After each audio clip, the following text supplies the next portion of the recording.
Sebuah rumah di Banyumas menjadi saksi bisu kedekatan Tan Malaka dan Panglima Besar Jenderal Sudirman. Rumah tersebut merupakan milik Slamet Gandawijaya, sahabat Tan Malaka.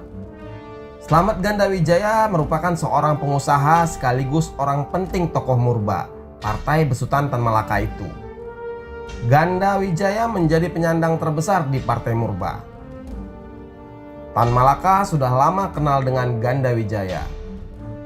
Mereka berteman sejak sama-sama menempuh pendidikan di Haarlem, Belanda, sebelum kemerdekaan Republik Indonesia. Sepulang menempuh pendidikan, keduanya sama-sama aktif dalam pergerakan kemerdekaan dan aktif di Partai Murba. Di rumah Gandawijaya ini, Tan datang khusus untuk menemui Panglima Besar Tentara Keamanan Rakyat Jenderal Sudirman. Pertemuan itu terjadi beberapa kali sepanjang tahun 1946.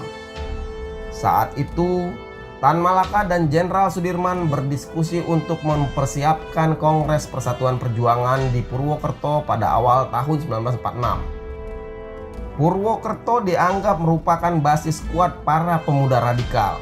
Maka dari itu, Tan Malaka memilihnya untuk tempat kongres para pemimpin berbagai organisasi. Harry Albert Puze, sejarawan Belanda yang banyak menulis buku tentang Tan Malaka, mengatakan bahwa kedua tokoh itu berhubungan dekat. Mereka berdua memiliki persamaan pendapat dan ideologi. Begitu kata Harry Puze. Kongres Persatuan Perjuangan yang digagas oleh Tan Malaka dan Sudirman itu dihadiri 300-an orang mewakili 40 organisasi politik, organisasi kemasyarakatan dan laskar.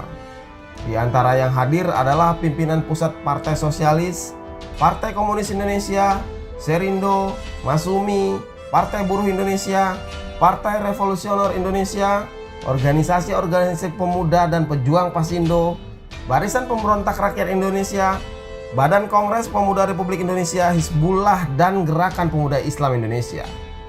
Hadir juga perwakilan Angkatan Muda Republik Indonesia, Kebaktian Rakyat Indonesia Sulawesi, Pemuda Republik Indonesia Sumatera, Federasi Perempuan Persatuan Wanita Indonesia, tentara, dan orang-orang dari semua lapisan masyarakat. Tan Malaka berpidato paling panjang dalam sejarah pergerakan melawan kolonial. Selama 3,5 jam di pertemuan para laskar di gedung serbaguna depan stasiun Purwokerto itu, dia berorasi menyampaikan pemikirannya. Sementara Panglima Besar Sudirman dalam pidatonya menyebut sebuah kalimat yang menggegerkan itu. Lebih baik diatom sama sekali daripada tak merdeka 100%.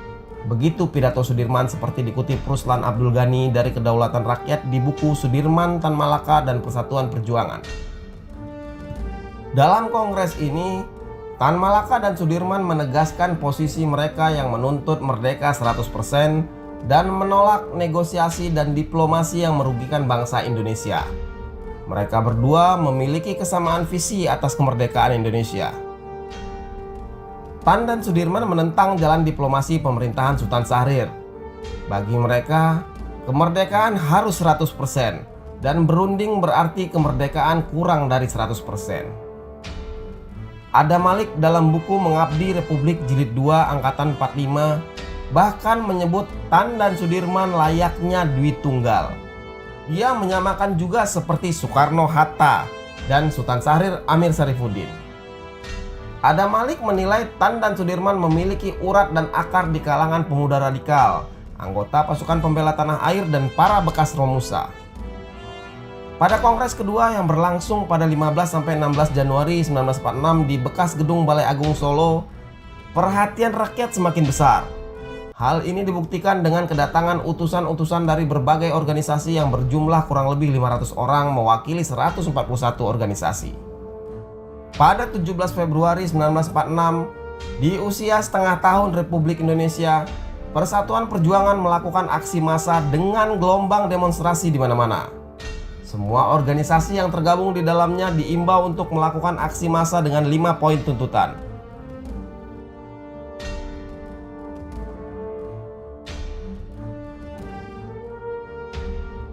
Jalan oposisi Tan kemudian berbuah penjara. Menteri Pertahanan Amir Sarifuddin memerintahkan penangkapannya. Pada tanggal 17 Maret 1946, Tan ditangkap di Madiun bersama beberapa pemimpin Persatuan Pergerakan. Tan dijebloskan ke penjara Wirogunan, Yogyakarta. Sudirman tidak tinggal diam. Ia memerintahkan Panglima Divisi 3 Mayor Jenderal Sudarsono untuk membebaskan semua tahanan pada 3 Juli 1946. Dengan perintah ini, Sudarsono dan pasukannya menyerbu penjara Wirogunan. Aksi ini tentu saja membuat marah Presiden Soekarno. Ia memerintahkan Letnan Kolonel Soeharto, penanggung jawab keamanan Yogyakarta, untuk menangkap Sudarsono. Setelah peristiwa 3 Juli 1946 yang dianggap sebagai kudeta pertama di Indonesia, hubungan Tan Malaka dan Sudirman merenggang. Sudirman menganggap koleganya itu terlalu jauh menekan Soekarno. Menurut sejarawan Heri Puza, Sudirman juga tidak setuju dengan langkah Tan membantu Laskar Rakyat yang secara politik bertentangan dengan tentara. Adam Malik menulis bahwa Presiden Soekarno berhasil meyakinkan Jenderal Sudirman untuk meninggalkan Tan Malaka. Sebagai balasan, ia mendukung penuh semua keputusan Sudirman sebagai Panglima Besar tentara. Tapi sejarah mencatat, Tan dan Sudirman kembali ke jalan gerilya setelah agresi militer Belanda kedua pada tahun 1948. Dalam agresi itu, Belanda menangkap Soekarno, Hatta, Sultan Syahrir, Haji Agus Salim, dan para pejabat pemerintah lainnya. Mereka diasingkan ke Bangka. Sementara Sudirman lolos dari penyergapan Belanda dan masuk ke hutan. Ia bergerilya di Jawa Tengah. Sedangkan Tan Malaka berangkat ke Kediri dengan kereta api khusus. Dia dikawal Mayor Sabarudin bersama 50 orang tentara. Mayor Sabarudin adalah Komandan Brigade Divisi 4 Tentara Nasional Indonesia di Blitar. Mayor gila yang ditakuti para tentara. Mayor Sabarudin di kalangan tentara terkenal bengis dan kelakuannya bak psikopat, tapi dia sangat memuja Tan Malaka. Di markas pertahanan gerilya Tan Malaka di Desa Belimbing, Kediri, Tan mendirikan gabungan pembela proklamasi. Dia banyak menulis pamflet yang diberi nama Dari Markas Murba Terpendam. Lewat RRI Kediri, Tan menyerukan rakyat untuk terus bergerilya melawan Belanda seperti Sudirman.